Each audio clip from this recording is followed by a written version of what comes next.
Bapak Ibu, saya akan membacakan firman Tuhan dari kitab Mazmur 9 ayat 1 sampai 21. Beginilah firman Tuhan. Untuk pemimpin biduan menurut lagu Mutlaben Mazmur Daud. Aku mau bersyukur kepada Tuhan dengan segenap hatiku. Aku mau menceritakan segala perbuatan-Mu yang ajaib. Aku mau bersukacita dan bersukaria karena Engkau, bermazmur bagi nama-Mu, ya Maha Tinggi. Sebab musuhku mundur, tersandung jatuh dan binasa di hadapan-Mu. Sebab Engkau membela perkaraku dan hakku. Sebagai hakim yang adil, Engkau duduk di atas tahta. Engkau telah menghardik bangsa-bangsa, telah membinasakan orang-orang fasik. Nama mereka telah Kau hapuskan untuk seterusnya dan selama-lamanya. Musuh telah habis binasa, menjadi timbunan puing senantiasa.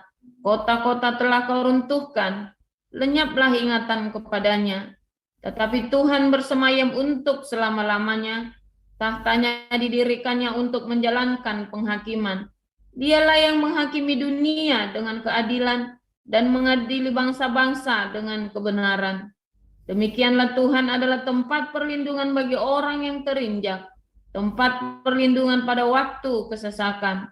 Orang yang mengenal nama-Mu percaya kepadamu, sebab tidak Kau tinggalkan orang yang mencari Engkau, ya Tuhan. Bermazmurlah bagi Tuhan yang bersemayam di Sion. Beritakanlah perbuatannya di antara bangsa-bangsa. Sebab Dia yang membalas penumpahan darah, ingat kepada orang yang tertindas. Teriak mereka tidaklah dilupakannya. Kasihanilah aku, ya Tuhan. Lihatlah sengsaraku disebabkan oleh orang-orang yang membenci aku. Ya Engkau yang mengangkat aku dari pintu gerbang maut, supaya aku menceritakan segala perbuatan-Mu yang terpuji dan bersorak-sorak di pintu gerbang Putri Sion karena keselamatan yang daripada-Mu. Bangsa-bangsa terbenam dalam pelubang yang dibuatnya, kakinya tertangkap dalam jari yang dipasangnya sendiri. Tuhan telah memperkenalkan dirinya, Ia menjalankan penghakiman. Orang fasik terjerat dalam perbuatan tangannya sendiri. Higayon. Orang-orang fasik akan kembali ke dunia orang mati. Ya, segala bangsa yang melupakan Allah. Sebab bukan untuk seterusnya orang miskin dilupakan. Bukan untuk selamanya hilang harapan orang sengsara. Bangkitlah Tuhan, janganlah manusia merajalela. Biarlah bangsa-bangsa dihakimi di hadapan-Mu. Biarlah mereka menjadi takut, ya Tuhan, sehingga bangsa-bangsa itu mengakui bahwa mereka manusia saja. Demikian firman Tuhan. Ya, silakan Bro Welis. Ya.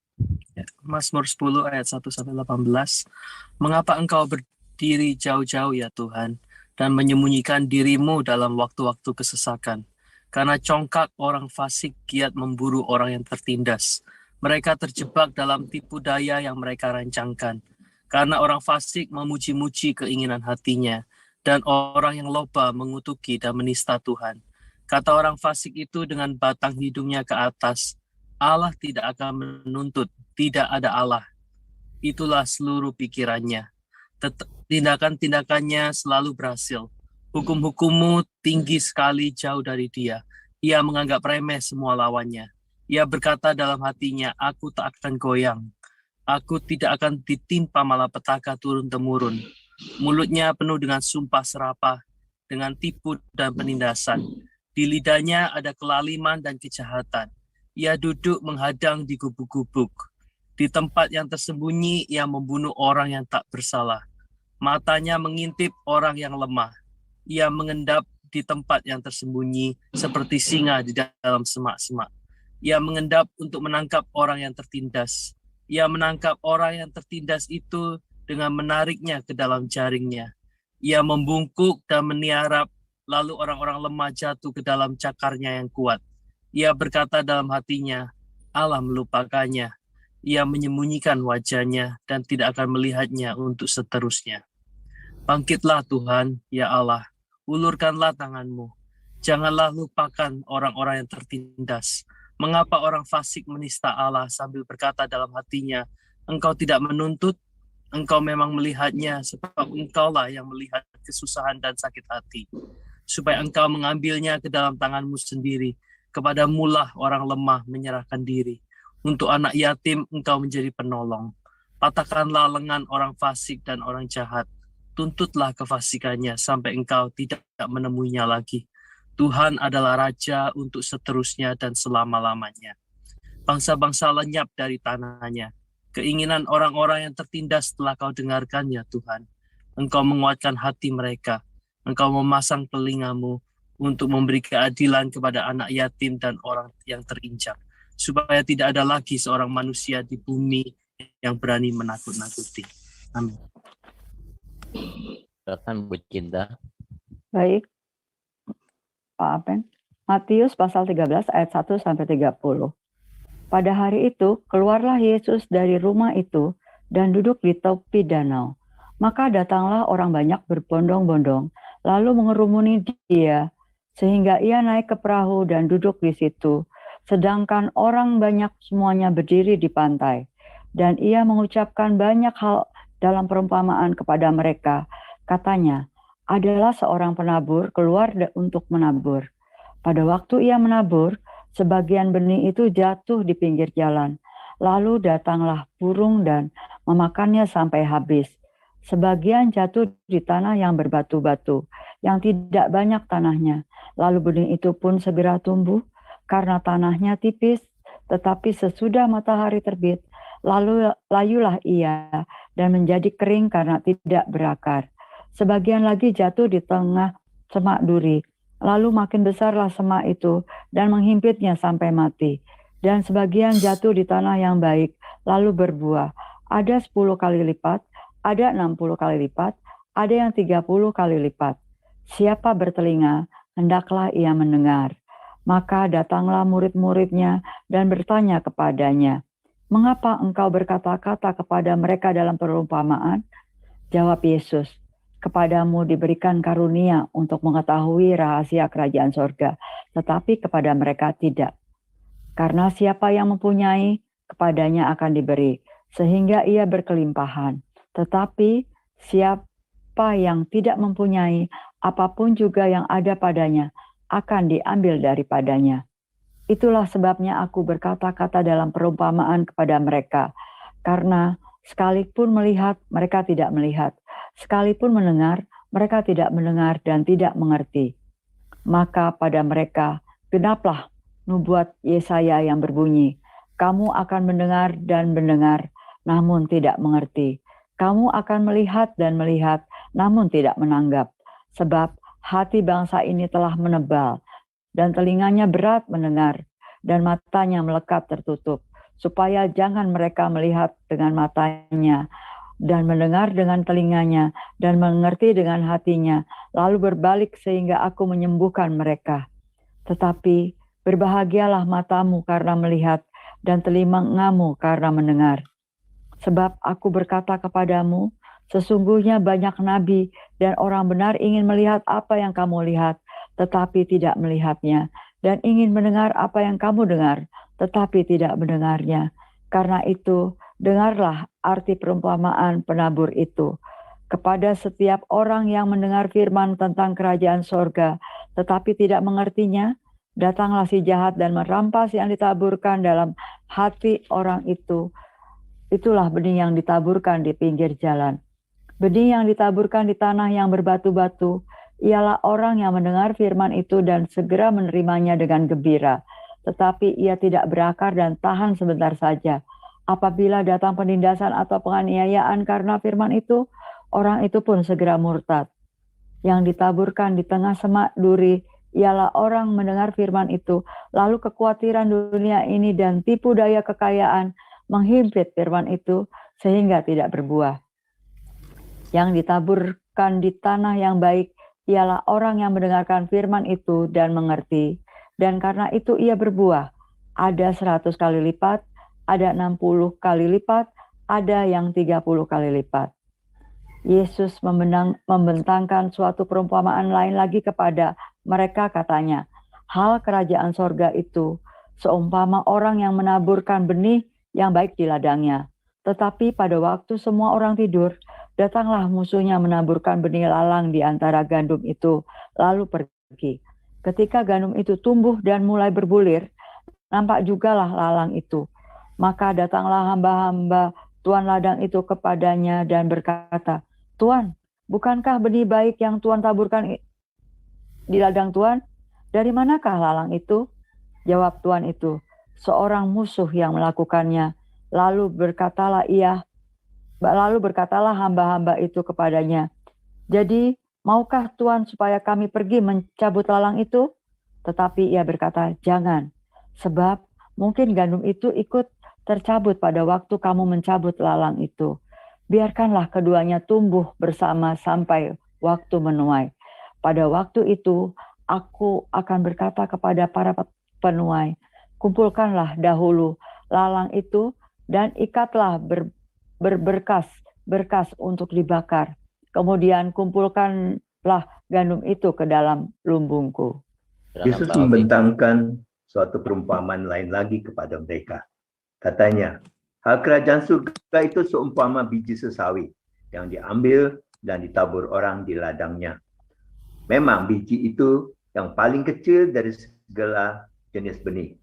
Tetapi apabila sudah tumbuh, sesawi itu lebih besar daripada sayuran yang lain, bahkan menjadi pohon, sehingga burung-burung di udara datang bersarang pada cabang-cabangnya.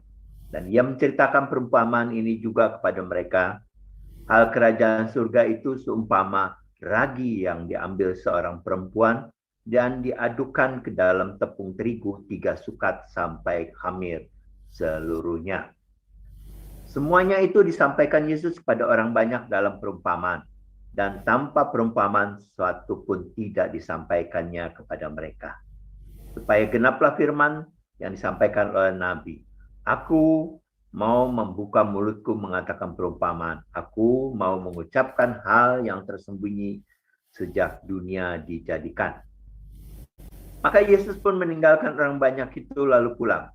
Murid-muridnya datang dan berkata kepadanya, "Jelaskanlah pada kami perumpamaan tentang lalang di ladang itu." Ia menjawab katanya, "Orang yang menabur benih baik ialah anak manusia.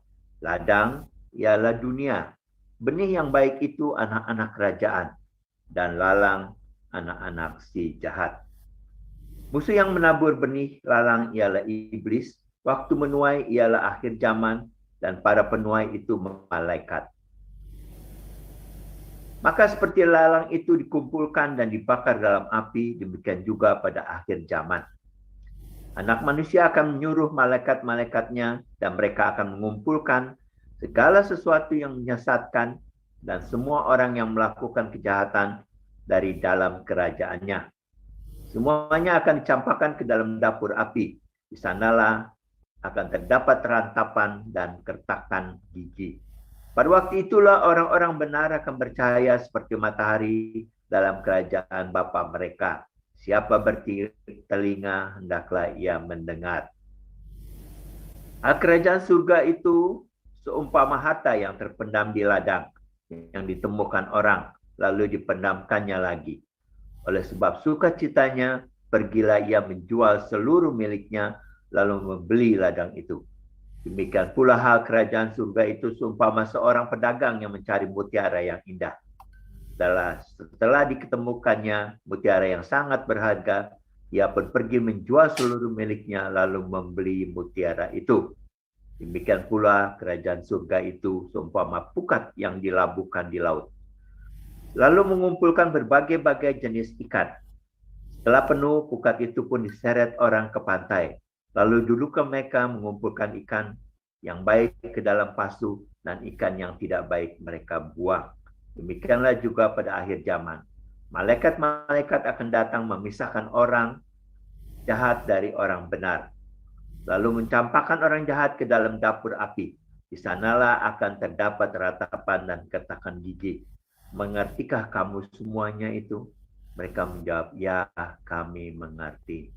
Maka berkatalah Yesus kepada mereka, "Karena itu setiap ahli Taurat yang menerima pelajaran dari hal kerajaan surga itu, seumpama tuan rumah yang mengeluarkan harta yang baru dan yang lama dari perbendaharaannya. Setelah Yesus selesai menceritakan perumpamaan-perumpamaan itu, ia pun pergi dari situ. Setibanya di tempat asalnya, Yesus mengajar orang-orang di situ di rumah ibadat mereka. Maka takjublah mereka dan berkata, dari mana diperolehnya hikmat itu dan kuasa untuk mengadakan mujizat-mujizat itu? Bukankah ia ini anak tukang kayu? Bukankah ibunya bernama Maria dan saudara-saudaranya Yakobus, Yusuf, Simon, dan Yudas? Dan bukankah saudara-saudaranya perempuan semuanya ada bersama kita? Jadi dari mana diperolehnya semua itu? Lalu mereka kecewa dan menolak dia. Maka Yesus berkata kepada mereka, seorang nabi dihormati di mana-mana kecuali di tempat asalnya sendiri dan di rumahnya. Karena ketidakpercayaan mereka, tidak banyak mujizat diadakannya di situ. Demikianlah firman Tuhan. Terima kasih Pak Awe. Silakan Pastor Paul. Oke, haleluya. Firman Tuhan selalu baru setiap hari. Rahasia-rahasianya disingkapkan, makanya baru terus. Ya, firmannya, logosnya, tulisannya sama. Tetapi karena ada penyingkapan setiap hari. Nah, pertanyaannya setelah Anda disingkapkan, Anda tahu yang baru, Anda lakukan enggak? Kalau enggak, aduh, itu seperti ahli Taurat tadi. Setiap orang yang menerima kerajaan Allah ini seperti ahli Taurat, perbendaharaan lama baru keluarin semua, dia sampai nggak ngerti, bingung apa yang mau terima. Teorinya banyak, remanya mungkin ya, kelihatannya rema, kelihatannya. Oh iya, wah bagus sekali firman Tuhannya. Kalau ada urutan, Anda yang di kelas evangelis belajar ya, pardes itu pesat, remes, daras, shot.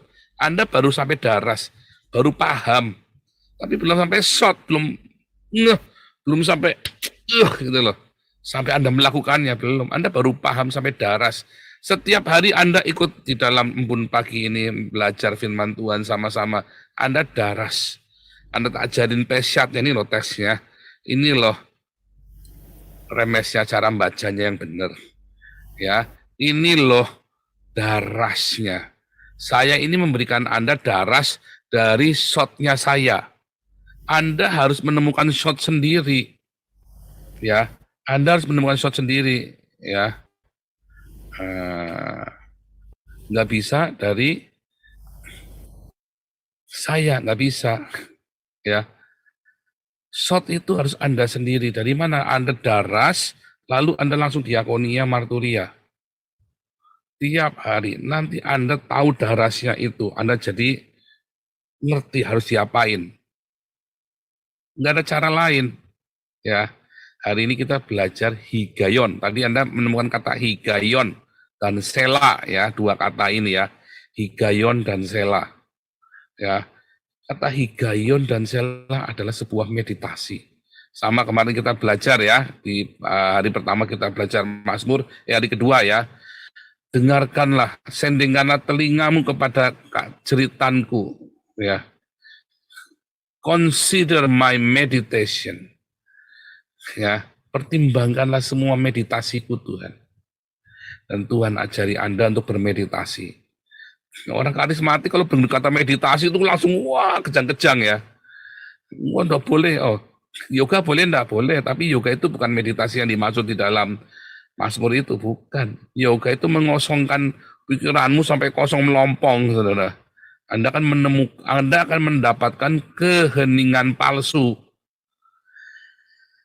Ya, Anda akan mendapatkan keheningan palsu, ilusi dari ketenangan. Ya, yang sebenarnya adalah ilusi. Karena ketenangan sejati hanya Anda dapat di dalam Tuhan Yesus Kristus ketika Anda diperdamaikan. Dan banyak orang sudah ditawarkan dan sudah mau diperdamaikan, tetapi dia tidak melakukan pendamaian itu. Sehingga Anda walaupun Kristen nggak mendapat keheningan. Kalau Anda melihat ceritanya Daud ya, makanya keluar Mazmur ini ya.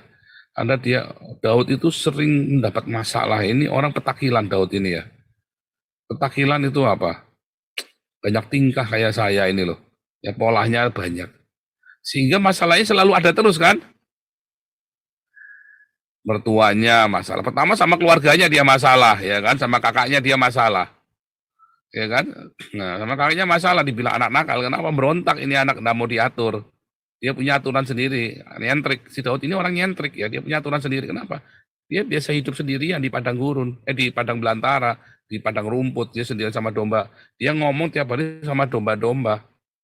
Ya, domba-domba itulah sahabat-sahabatnya dia. Kayak orang autis ya, orang ADHD itu loh. Ya kan orang autis yang ADHD. Nggak mau ngurusin orang, dia cuma hidupnya buat jalannya dia sendiri kan. Ada ngamatin Daud ya, amatin deh cara hidupnya di padang gurun sendirian, dia cuma main sama domba, kambing domba. Tiba-tiba kambing dombanya dicuri sama serigala. Pertama dia mungkin takut, anak kecil saudara, anak 12 tahun mungkin takut. Lama-lama berani nggak berani, kayak saya dulu pertama dipalakin, lama-lama ngelawan, marah saudara. Ya, Daud juga begitu, lama-lama marah. Ini serigalanya ditarung sama dia. Setelah serigala ditarung, ya ada singa ditarung juga sama dia. Ini singa, ngerti Anda? Aneh, ini anak remaja, Anda belasan tahun berani kelahi sama singa, Anda kebayang enggak? Ya, anak remaja berani tarung sama singa ini, Anda kebayang nggak sih ini? Udah tarung sama singa masih kurang saudara, sama beruang dia tarung seberuang itu, kurang gede, ajar lagi beruang. Masih kurang lagi saudara, begitu dia ngelihat ada Goliat datang tingginya 2,4 meter, ditarung lagi sama dia. Kakak-kakaknya sampai bilang, kamu anak petakilan, peting-tingan, modar tahu rasa kamu. Wah, aku cuma nanya. Dilawan bener itu Goliatnya mati saudara. Mungkin tuh dia bunuh orang pertama kali itu Goliat itu ya. Tetapi Anda lihat, dalam hidupnya yang penuh gilang gemilang itu, dia cinta Tuhan sekali. Hatinya melekat erat sama Tuhan. Mengasihi Tuhan sungguh-sungguh. Hidupnya penuh dengan nyanyian. Bukan ritual ya. Dia ngeliat apa nyanyi, lihat apa pengen nyanyi, pengen apa mau kayak nyanyi. Seneng nyanyi dia. Ya. Dan tentu saja dia menyanyikan tentang Tuhan. Karena hidupnya itu tentang Tuhan. Tetapi di dalam kedekatannya dengan Tuhan, Daud punya banyak sekali masalah dalam hidupnya. Anda sekarang yang punya banyak masalah, ya jangan berpikir Daud itu hidupnya enak, yang namanya sahabat Allah. Dan Anda berpikir bahwa orang-orang yang Anda membandingkan, oh hidupnya orang ini, hidupnya orang itu, hidupnya Pak Paul enak semua. Oh enggak, kami pun punya banyak masalah. Hanya kami meresponinya dengan benar. Mungkin masalah kami lebih berat daripada masalah Anda. Mungkin masalah saya itu lebih berat dari masalah Anda. Tetapi saya meresponinya dengan benar. Anda meresponi cicak jatuhnya dengan histeris. Cicak jatuh masuk kopi, Anda responnya dengan histeris kejang-kejang sampai masuk rumah sakit karena jantungan kan. Nah, saya jangankan cicak jatuh. Ya kan. Sudah jelas dikejar sama Wapres Indonesia, saya nggak kejang-kejang, tenang-tenang saja. Responnya beda banget ya. Responnya beda. Nah, saya nggak tahu ya bagaimana cara Anda berpikir. Tetapi yang paling penting bukan bagaimana Anda berpikirnya sekarang ini. Anda terima dulu ya logos dan rema. Supaya itu auto change. Ya. Masalahnya kan Anda Anda kepingin remanya tapi nggak mau diakuniannya.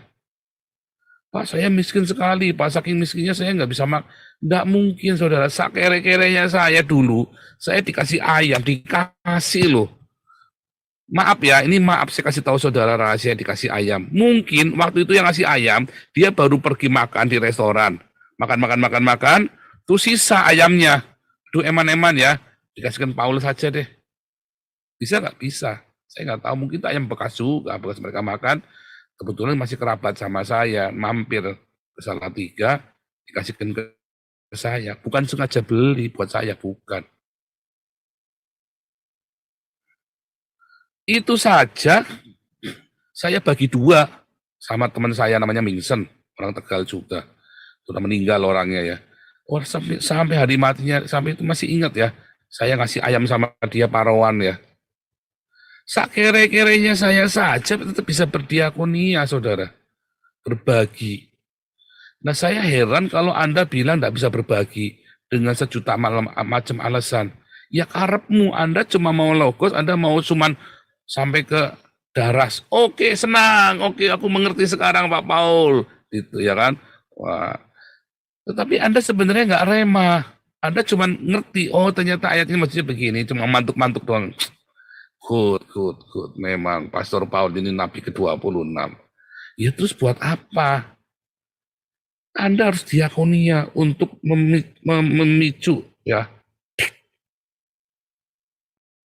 kasih agape yang melimpah dalam hidup Anda sehingga Anda punya rema. Nggak ada cara lain, saudara. Itu dimulai dari membagi berkat materi yang ada padamu kepada sesamamu. Itu nggak ada cara lain. Sesamamu itu bukan harus sesamamu berarti seorang siapa, keponakanmu dulu dilihat, kakakmu, adikmu, orang tuamu dilihat. Ada banyak orang suka ngasih saudara, ngasih amal soleh kepada sedekah kepada orang sekampung, bapaknya sendiri, ibunya sendiri keleleran. Oh ya, nggak akan sukses. It does not work, saudara. Nggak akan jadi, nggak bisa. Ya, karena itulah kemunafikan. Wah, lucu kan? Nah, itulah kemunafikan. Makanya tak ajarin diakonia yang benar di sini. Bagaimana cara diakonia yang benar? Pertama kepada bapakmu, ibumu dulu, kerabatmu dulu, kakak adikmu, keponakanmu, saudara-saudaramu, tolong dulu. Nggak usah sok-sokan bantuin orang lain lah. Munafik amat sih kamu nih. Ya, jangan jadi orang munafik. Makanya nggak heran kamu nggak remah. Keluargamu dulu, nyebelin, Pak pengen ngamplengi, lah justru itulah kamu sedang mengasihi Tuhan. Matius 25. Barang siapa melakukannya kepada orang yang paling hina ini, ya kan seharusnya dia nggak layak kamu kasih berbagi hidupmu, ya karena dia itu mungkin kurang ngajar dia. Tapi itulah kamu harus berbagi sama dia. Lucu kan? Ya lakukan dulu. Dari trigger itu nanti kamu akan mendapatkan agape yang lebih besar, dibukakan lagi, diberikan. Sehingga logos itu, darasnya tadi, logos yang sudah mengalami daras, paham.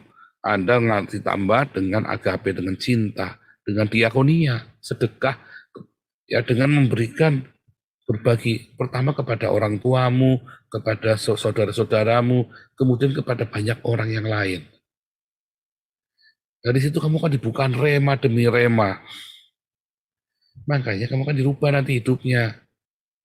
Ya, akan dibuka rahasia-rahasia sorga. Ya, itulah hagion, saudara. Apa hagion? Higayon. Oh, ingatnya hagios ya. Ingatnya itulah higayon. Dalam meditasimu, ya lihat ya, di dalam semua, karena setiap rahasia alam itu, setiap peristiwa dalam hidup itu ada rahasianya. Dan kamu harus higayon. Meditasi, ya lalu higayon. Ya, higayon itu adalah sebuah perenungan dalam sebuah peristiwa, nggak cuman diem, sehingga namanya higayon. Makanya ada kata lagi hamim, sambil bergumam.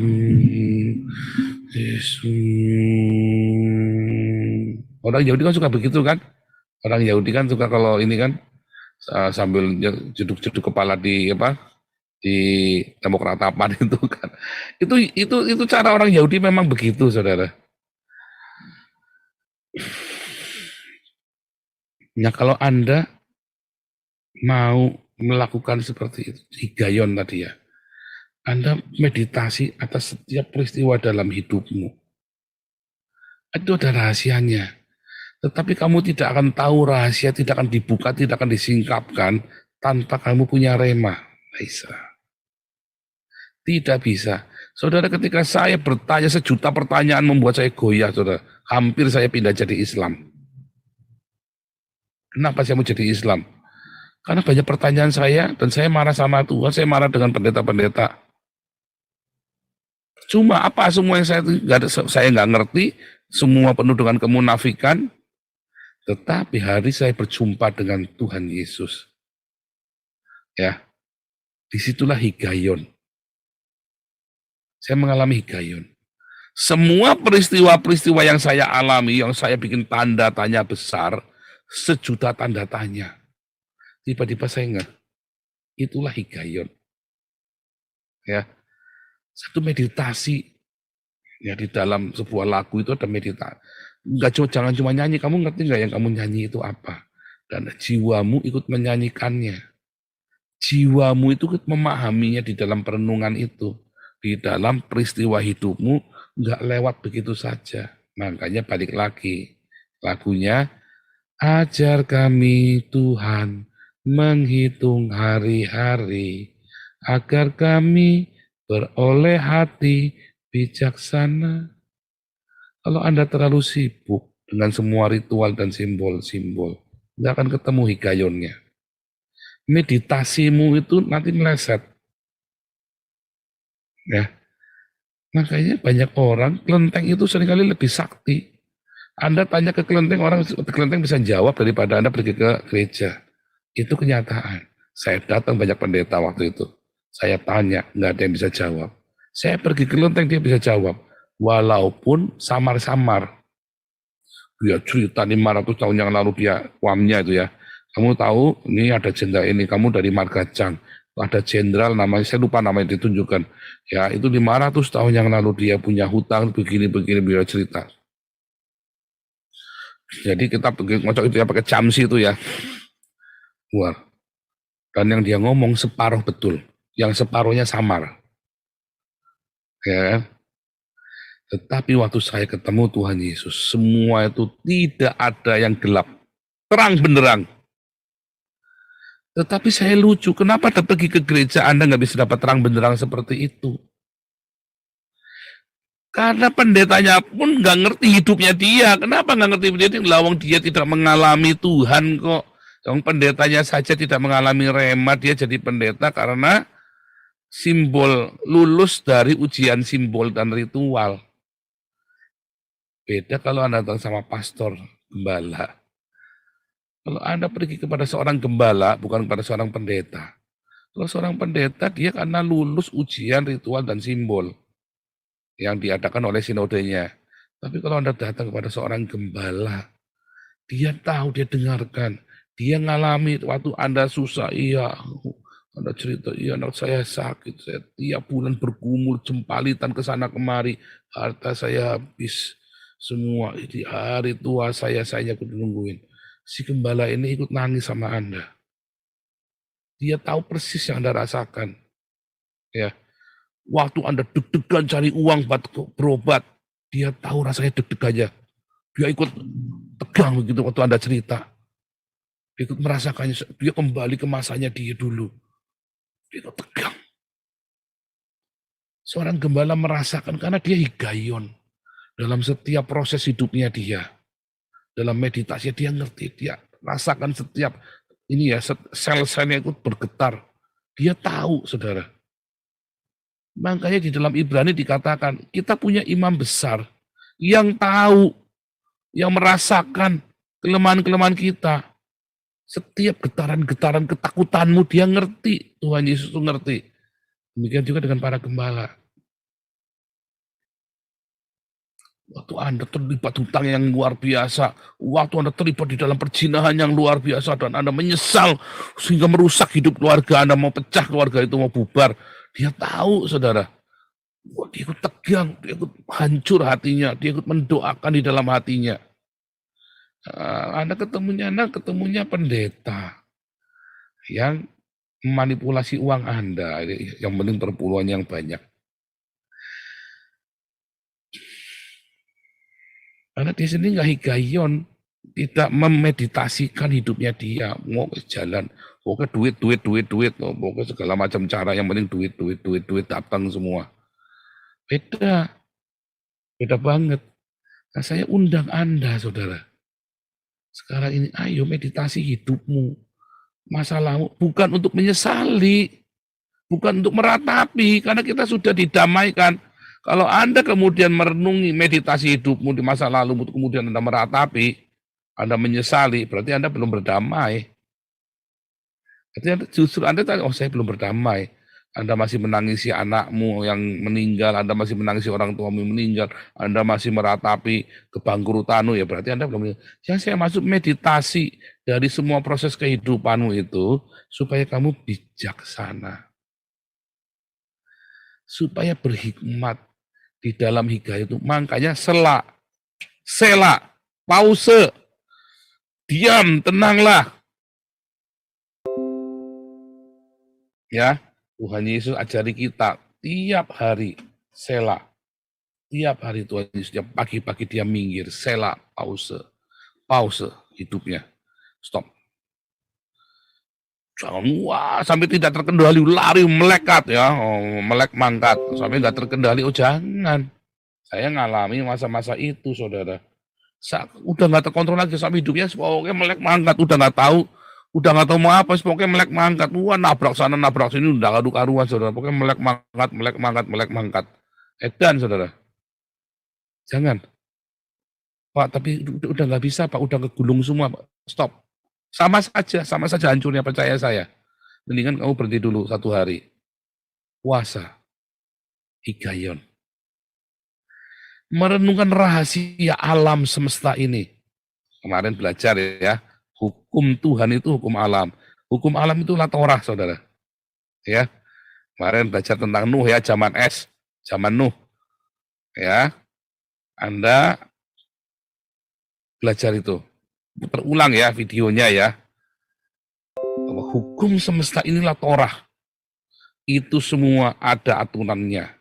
Kalau Anda hikaion, amati, flashback ke belakang kamu. Ajar kami Tuhan menghitung hari-hari, agar kami beroleh hati bijaksana. Jangan lari bablas, jangan. Stop. Wah, saya ini ngobati mama supaya semua babak belur. Jangan. Jangan-jangan memang Tuhan izinkan mamamu sakit. Jangan-jangan Tuhan izinkan mamamu meninggal. Kok gitu? Loh, iya memang kenapa kalau mamamu meninggal? Jahat sekali, Pak. Loh, bukan jahat. Kenapa mama saya meninggal saya tenang-tenang saja? Papi saya meninggal saya tenang-tenang. Karena berapa bulan sebelumnya saya sudah dikasih penglihatan papi saya meninggal. Berapa tahun sebelumnya saya sudah tahu ya. Saya cerita sama Ana ya, mami meninggal begini kan. Saya sudah dikasih tahu. Ya, dan saya nggak lihat mami meninggal. Dan saya dipersiapkan untuk menghadapinya. Dan Tuhan memberi hikmat. Dan meninggalnya tuh kedua orang tua saya itu indah semua. Jadi apa yang membuat saya harus berduka sampai meratap luar biasa? Saya berdoa supaya meninggalnya bisa tenang begitu. Bablas. Saya kemarin ini ya layat ke Jerman, ke Bremen. Sahabat saya meninggal umur 75 tahun. Meninggalnya enak sekali. Nggak ada sakit, nggak pakai apa, bablas saja. Saya sampai, orang baik enak sekali meninggalnya ya. Nggak disiksa. Meninggalnya nggak disiksa. Ya, enak sekali. Saya pengen meninggal gitu. Mami saya orang baik ya. Meninggalnya enak sekali meninggalnya. Nggak disiksa. Sebentar saja seminggu. Cuman nggak sadar gitu ya. Kayak lupa semuanya. Karena memang orang meninggal kan suka lupa semuanya kan. Karena kan raganya kan, rohnya lepas dari raganya kan. Tapi begitu mami berdoa ya, di dalam nama Tuhan Yesus saya berdoa, oh mami saya langsung sadar, saudara. Berdoa ya, Tuhan Yesus. Ya, saya ngomong ya, Kosani tolong bilang, kasih ke mami. Langsung sadar mukanya, matanya langsung nyari. Tuhan Yesus, langsung sadar, saudara. Nah, hikaion penting. Jangan lari hidupmu bablas. Jangan. Sekalipun ribut, sekalipun Anda sudah di ujung tanduk, tenang. Udah sama saja hancurnya. Anda mau apa juga hancur. Ambil 1 hari puasa. Kalau perlu hikaion. sambil puasa. Puasa 24 jam, jangan makan apa-apa. Minum saja air putih kalau kamu ya malah sembuh nanti sakit-sakitmu. Ambil puasa kalau perlu. Hikayon, renungkan kebaikan Tuhan. Nggak usah kebanyakan cincong, nggak usah kebanyakan teori. Apa, waduh muji Tuhan kalau lagi doa banyak muji Tuhan nyembah. Lah itu teori-teori pendetamu aja belum tentu bisa. Ya belum tentu mau muji Tuhan kayak apa, kamu muji Tuhannya cuma formalitas tok. Jangan, kecuali tiba-tiba Anda digerakkan, aku ingat ini, aku ingat kata-kata ini indah sekali, tak nyanyikan. Diam, tidur dong Pak. Nah, karena kamu memang nggak niat mau hikayon. Dan memang kalau tidur kenapa ya nggak apa-apa, tidur saja, kalau lelah bangun Anda duduk lagi, baca Mazmur. Saran saya ya, kalau Anda lagi puasa, ya baca Mazmur ya. Baca Mazmur sebanyak-banyaknya. Karena itu jujur sekali, itu cermin kita. Ya, Daud yang diubur-ubur sama buronan mertua kan, Daud kan, buronan mertua dua kali kan, mau dibunuh. Terus Daud juga apa? Bolak-balik anaknya bunuh-bunuhan. Kalau cuman sekali namanya kesalahan ini bolak-balik, saudara. Malu nggak coba keluarga kayak gitu? Malu, saudara. Baik kesalahannya dia sendiri maupun kesalahannya buat orang lain. Semua manusia punya masalah. Cuman karena higayon itu, maka dia kuat dalam masalahnya dan dia mengerti. Dia didamaikan, dia berdamai dengan masalahnya. Anda mungkin harus tiap hari bergumul dengan orang tua yang sakit, atau istri, atau pasangan, atau anak yang sakit, atau Anda bergumul dengan utang yang luar biasa. Anda higayon, tenang. Jalanin, nikmati proses itu. Ya, nanti Tuhan akan buka jalan buat Anda. Tidak ada masalah, nggak ada jalan keluar. Oh, tapi nek mati gimana Pak? Kalau mati, memang kalau di dalam Tuhan kenapa?